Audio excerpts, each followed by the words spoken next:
Hello students, और कैसे हैं आप।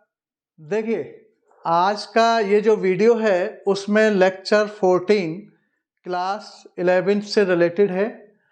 और आज का जो टॉपिक है इस वीडियो में general equation of conic section. किसी कॉनिक सेक्शन की जनरल इक्वेशन क्या होती है उसके बारे में मैं आज आपको समझाता हूँ। और इससे जस्ट पहले जो वीडियो गया है उसमें लेक्चर 13 जो था उसमें मैंने इस कॉनिक सेक्शन की डेफिनेशन समझा दिया आपको।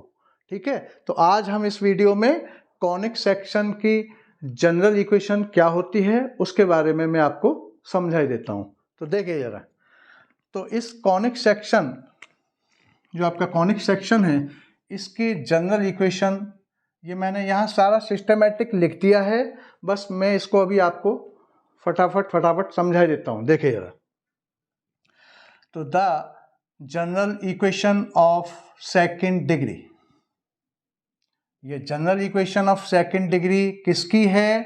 कॉनिक सेक्शन की। तो देखिए ये इक्वेशन होती है ax square plus 2hxy plus by square plus 2gx plus 2fy plus c is equal 0। ये जो इक्वेशन है ये किसी कॉनिक सेक्शन की ये एक जनरल इक्वेशन होती है। इसको आप नोट कर लीजिए, किसी जनरल इक्वेशन का ये एक स्टैंडर्ड फॉर्म है। आप ये मानिए, आपका ये क्या है? आपका स्टैंडर्ड फॉर्म जनरल इक्वेशन का। ठीक है, अच्छा, अब आगे मुझे क्या बताना है कि ये जो जनरल इक्वेशन है वो ऑलवेज रिप्रेजेंट, ये जो इक्वेशन है वो हमेशा क्या क्या रिप्रेजेंट करती है? पहला पॉइंट, ये जो इक्वेशन है always represent a pair of straight line if delta is equal 0। अब डेल्टा क्या है? डेल्टा, इस एक्सप्रेशन को हम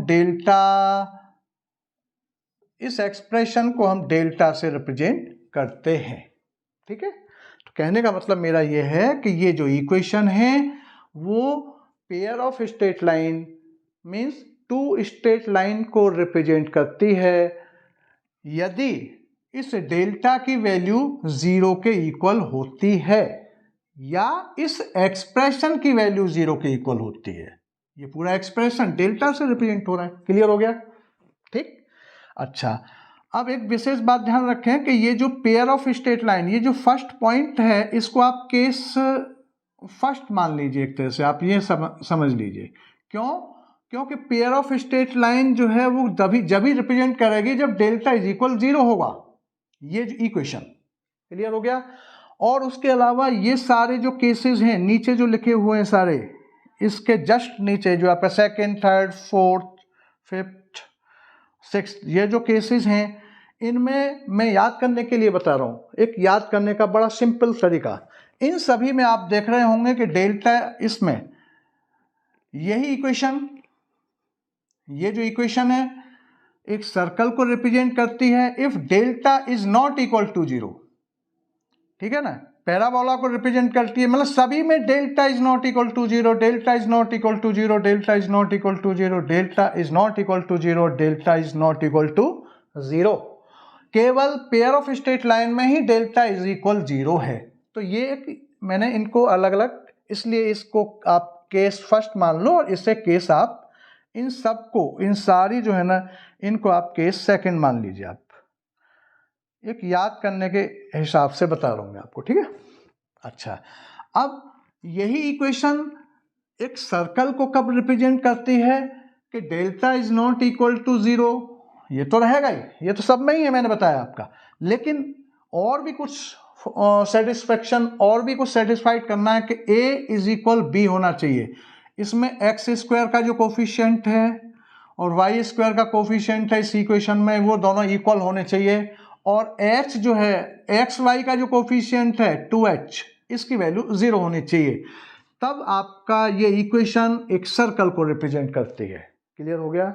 अच्छा, आगे पैराबोला को ये इक्वेशन कब रिप्रेजेंट करती है? यही जनरल इक्वेशन, हर बार यही जनरल इक्वेशन ही रिप्रेजेंट करेगी एक सर्कल को, यही जनरल इक्वेशन पैराबोला को रिप्रेजेंट करेगा, यही इलिप्स को, यही जनरल इक्वेशन हाइपरबोला को, यही जनरल इक्वेशन रेक्टेंगुलर हाइपरबोला को रिप्रेजेंट करेगी।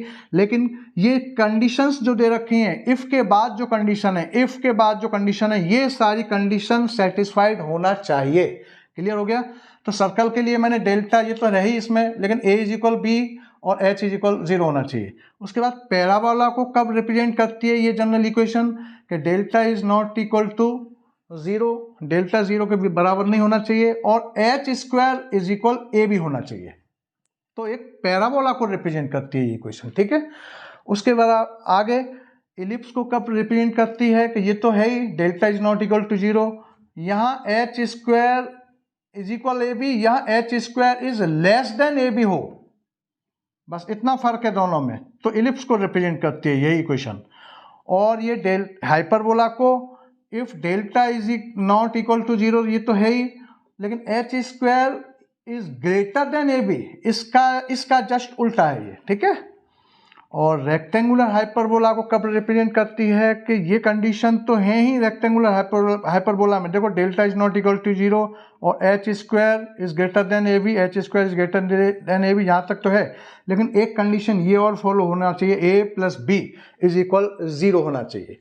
कहने का मतलब है एक्स स्क्वायर का कोफिशिएंट और वाई स्क्वायर का कोफिशिएंट का जो एडिशन है वो 0 के इक्वल आना चाहिए, तो वो एक रेक्टेंगुलर हाइपरबोला को रिप्रेजेंट करती है। क्लियर?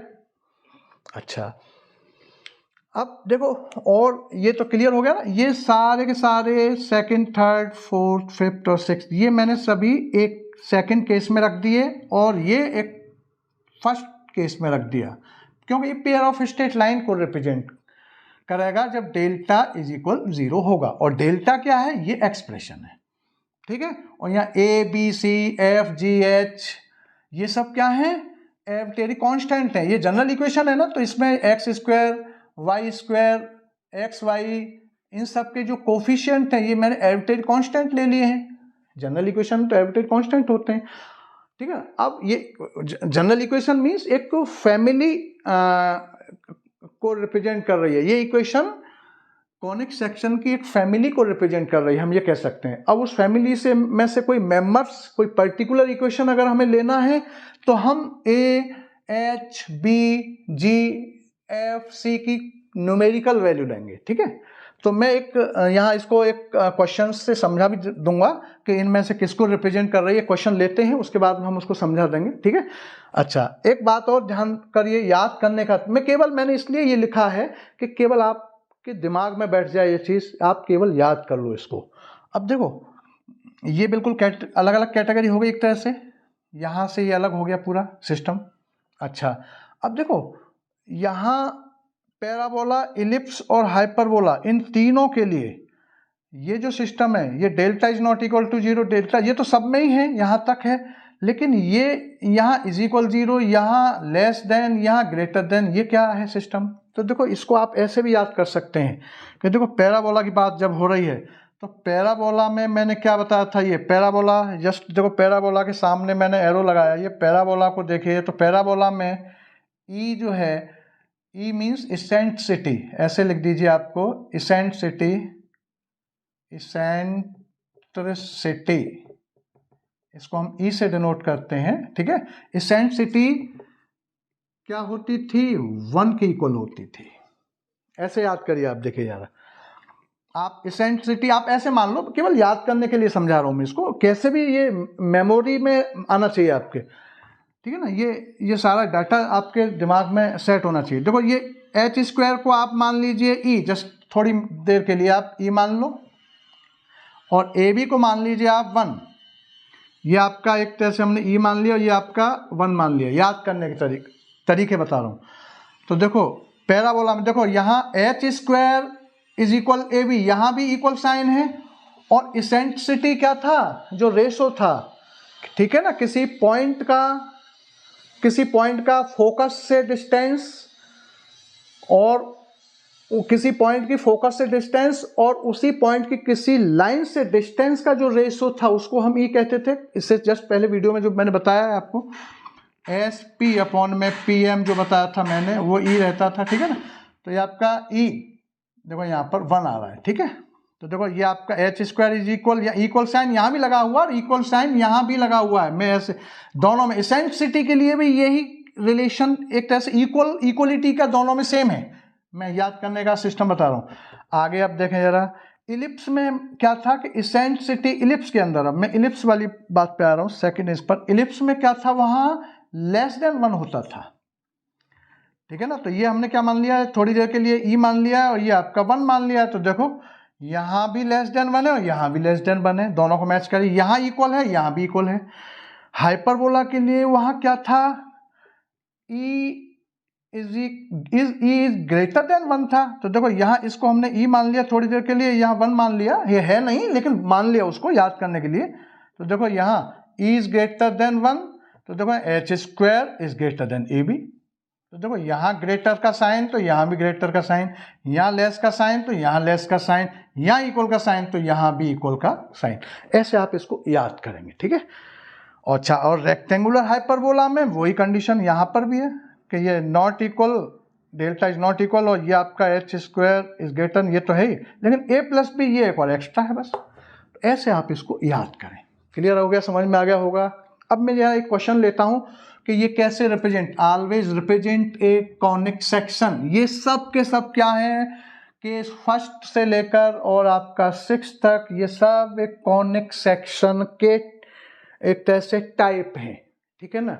डिफरेंट कॉनिक सेक्शन है, अलग अलग टाइप का। जब कोन, किसी कोन को किसी प्लेन से कट किया जाता है, इससे जस्ट पहले वीडियो में मैंने बताया था, तो अलग अलग शेप क्रिएट होते हैं। तो उन सब शेप के नाम हम, एक कॉमन नेम तो कॉनिक सेक्शन बोलेंगे, लेकिन अलग अलग डिफरेंट नेम से भी उसको पुकारा जाएगा। तो हमने कभी सर्कल बोला किसी शेप को, कभी हमने पैराबोला, कभी एलिप्स, कभी हाइपरबोला, कभी ये, ठीक है ना। तो ये इक्वेशन कैसे रिप्रेजेंट करती है, ये बात यहाँ याद करने का सिस्टम मैंने समझा दिया इसको। अब देखिए आगे जरा, मैं क्वेश्चन लेता हूँ यहाँ पर। जैसे मैंने एक equation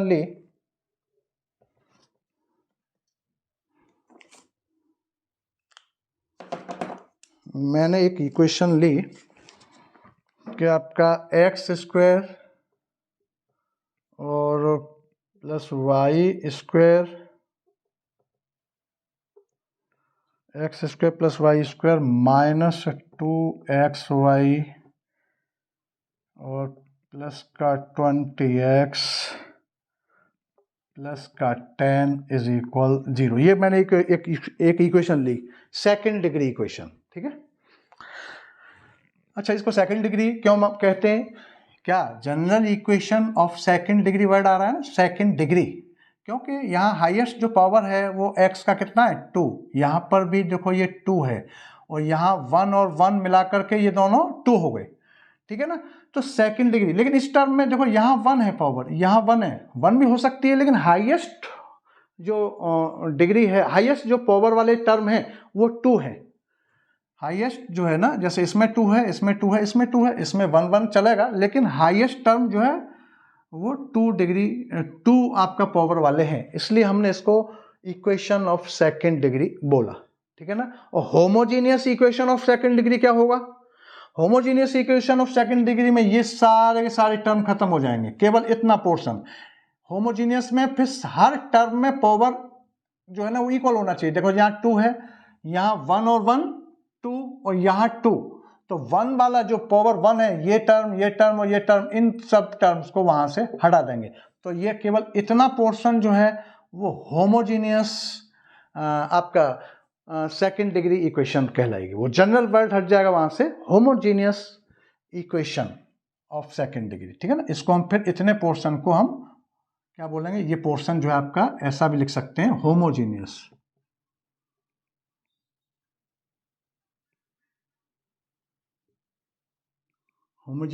equation of second degree, ठीक है। ये सेकंड डिग्री, इसमें ये हटा दिया जाएगा, इतना पोर्शन कट कर दिया है। क्लियर हो गया? अच्छा देखिए अब जरा ये जैसे मैंने एक इक्वेशन ले ली, इसको जरा इससे कंपेयर करें तो देखो ax², ये एक पर्टिकुलर वैल्यू वाली, मैंने एक पर्टिकुलर इक्वेशन ली, एक फैमिली का एक मेंबर लिया एक तरह से, ये मानिए ax² और प्लस का by² और प्लस 2hxy और प्लस 2gx और प्लस 2fy और प्लस c इज इक्वल 0। जरा आप कंपेयर करना, कंपेयर करिए जरा यहाँ से। तो देखिए x² का कोफिशिएंट यहाँ जो आर्बिट्रेरी a है, तो यहाँ क्या है आपका 1, तो देखो a इज इक्वल क्या है आपका 1 आया, और यहाँ कुछ नहीं है तो ये आपका इन दोनों कंपेयर करेंगे तो b इज इक्वल आपका 1 आया। और देखो xy, जो xy का कोफिशिएंट क्या है 2h, और यहाँ xy का कोफिशिएंट -2, तो देखो 2h इज इक्वल माइनस का 2, तो 2 से 2 तो h इज इक्वल आपका -1 आया। क्लियर? अब 2g और ये 20, तो 2g इज इक्वल आपका 20 हुआ, तो 2 से ये कैंसिल हुआ, तो g इज इक्वल आपका 10 आया। और 2f इज इक्वल 0, तो f इज इक्वल हमारा 0 आया। देखो f 2f, यहाँ y वाला टर्म ही नहीं है तो 0 हो जाएगा। यहाँ y ये आप बना सकते हैं, उसको बनाना चाहो तो 0 × y ये लिख सकता हूँ, यहाँ पर हम कुछ नहीं है तो देखो ये कोफिशिएंट निकालना है ना, तो 2y इज इक्वल 0 कंपेयर करेंगे, 2y इज इक्वल 0 तो टू एफ इज इक्वल 0 तो f इज इक्वल 0 हो जाएगा। ठीक है, और यहाँ c इज इक्वल आपका 10 आया, ये c जो है वो 10 के इक्वल आया। अब देखिए जरा, अब मैं ये सारे जो है ना इस एक्सप्रेशन में रखूंगा, पहले सबसे पहले तो इसमें ही रख के दिखाना है। तो देखो मैं यहाँ से इसको अब मैं जरा इनको वैल्यूओं को देखो यहाँ रखता हूँ मैं,